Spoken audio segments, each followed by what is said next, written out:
Harka fuunee akkam jirtu wiirtuu miidiyaarraa oduuwwan gaggabaaboo guyyaa kanaa qabannee isiniif dhiyaanneerraa oduu waliin Ansittiin Ajjeeti.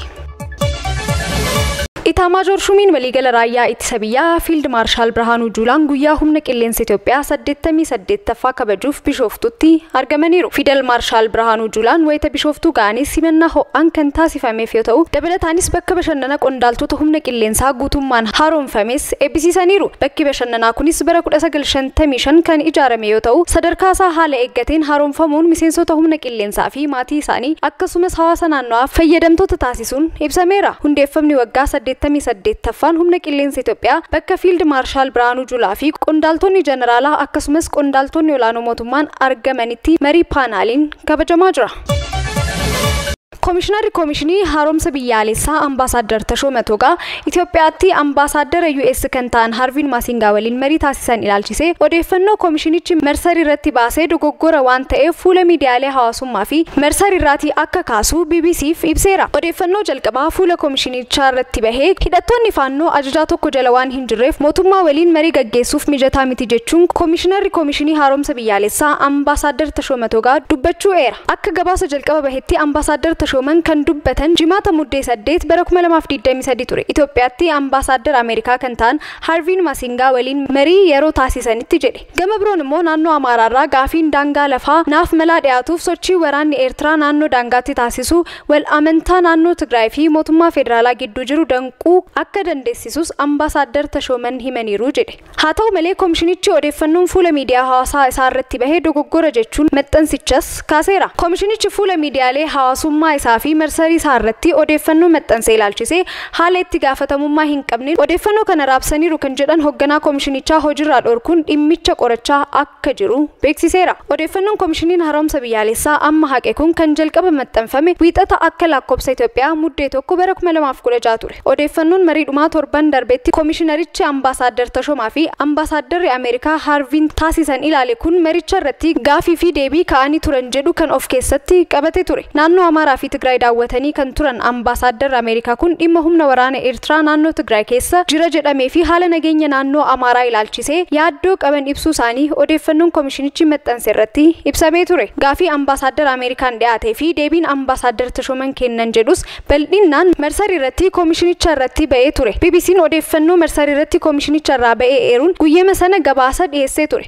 Guyyaa sana gabaasni kun maxxanfamuu dura dhimmicha irratti BBC'n yaada Ambaasaadder Tashoomaa argachuuf yaalii taasisee kan ture ta'us komishinichi wanta Twitter irratti baheen ala odeeffannoo dabalataa akka hin jirre bilbilaan BBC'tti waan dubbataniif deebiin isaanii kun gabaasa yeroo sanaa keessatti osoo hin dabalamin hafeera. Ta'us komishiniin haaromsa biyyaalessaa guyyaa kaleessaa muddee 4 2016 irratti xalayaa BBC'f barreesseen Ambaasaadder Tashoomaa fi Ambaasaadder Harvin marii kan taasisan dhimma gargaarsaa fi tumsa mootummaan Ameerikaa hojii komishinichaaf taasisuu danda'u ilaalchisee ta'uu ibseera. Kanaaf odeeffannoo kana ilaalchisee guyyoottan dura fuula miidiyaalee hawaasummaa komishinarichaa irratti odeeffannoon bahee sirrii akka hin taanee fi akka kaafamu gochuusaa ibseera. Komishinichi xalayaa kana irratti fuula Feesbuukii, Tiwiitaraa fi marsarii irratti dhaabbata keenya irratti damee komishinii keenyaan odeeffannoon raabsame. Hojimaata dhaabbatichaa kan cabse adeemsa marichaa keessaa kan bahe ergama dhaabbata keenyaa waliin hin simannee fi odeeffannoo maricha irratti hin kaane of keessatti qabatee tures jechuu isaanii BBC'n gabaaseera.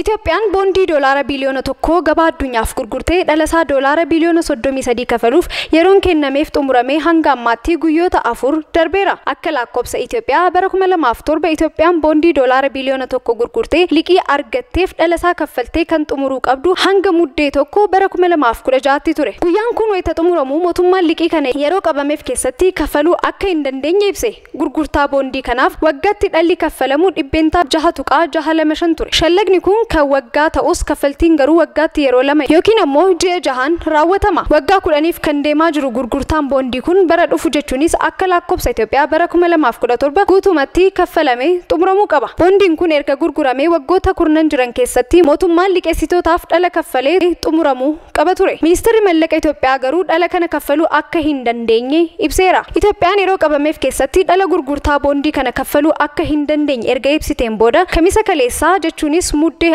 4 bara 2016 abbootii boondii waliin marii karoorsitee marii kanaan filannoowwan biroo barbaaduu irratti wal ta'uu barbaaddi Itoophiyaan. Koreen abbootii boondii ammoo murtee mootummaa Itoophiyaa kanaan barbaachisaa kan hin taanee fi gaddisiisaadha jechuu Reuters gabaaseera. Mootummaan Itoophiyaa murtee isaa kana hin jijjiiru taanaan garuu fuuldurri isaa akkaan hammaataadha kan jedhan warri boondii bitan ogeeyyiin bulchiinsa dinagdee fi mallaqa Itoophiyaa dhala gurgurtaa boondii yeroo qabame keessatti kaffalamuu dandeessimoo hin dandeessu jechuun sodaa keessa turan. Itoophiyaan dhala kana akka kaffaltuuf guyyaan dabalataa 14 kennamuu fi kan kaasan ogeessi bulchiinsa mallaqaa Abdul Mannaan Mahammad yeroo kennameef kana keessatti maallaqni kun hin kaffalamu taanaan rakkoon waliigaltee kabajuu dhabuu ishee mudachuu danda'as jedhaniiru. Lammiileen Itoophiyaa Keeniyaa keessatti hidhamanii turan lakkoofsaan 134 ta'an gara biyya isaaniitti akka deebi'an taasifamuu ministeerri dhimma alaa Itoophiyaa beeksise. Namoonni kunniin karaa seeraan alaan Keeniyaa qaxxaamuranii gara biyyoota birootti darbuuf otoo yaalanii kan qabaman yoo ta'u, manneen hidhaa Naayiroobii, Mombaasaa, Kaawuntii, Machaakos akkasumas kaawuntiiwwan garaagaraa keessa hidhamanii turuu eerameera. Adeemsa lammiilee Itoophiyaa kunniin gara biyya isaaniitti deebisuu irratti Keeniyaatti imbaasii Itoophiyaa, poolisii Keeniyaa fi waajjira immigireeshinii Keeniyaa tumsa taasisuu ministeerichi beeksiseera.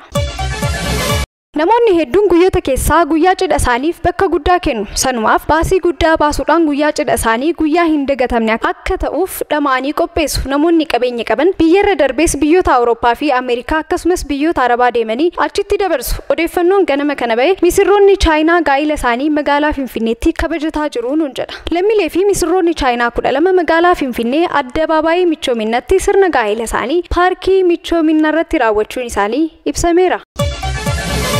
Manni maree bakka bu'oota uummata Ameerikaa pireezidaanti Joo Baayiden aangoorraa buqqisuuf qorannoon dursu akka eegalamuu danda'u sagalee caalmaan raggaasise. Seera baastonni kunniin pireezidaantichi akka himatamuu fi aangoorraa akka buqqa'u raggaasisuun warra Riippablikaanotaa guddaa gammachiiseera. Murtoon kun pireezidaanticha irratti ragaa walitti qabanii fi seeratti dhiyeessaniif aangoo akka kennuuf himan. Mana marichatti koreewwan Riippablikaanotaan dhuunfaman sadii pireezidaanti Joo Baayiden wayita pireezidaantii itti aanaa turanitti malaammaltummaa akka raawwatanii fi mataa akka fudhatan himatu. Garuu ammallee balleessaa Baayiden itti himatan kanaaf ragaan hin dhiyeeffamne. Pireezidaanti Baayiden morkattoonni isaanii kunniin soba namidhuu barbaadu jechuun himataniiru. Manni maree bakka bu'ootaa Lord Chamber of Congress kan Riippablikaanonni teessoo 8 qofaan dursan sagalee deeggarsaa 221 fi mormii 212 adeemsa kana raggaasise.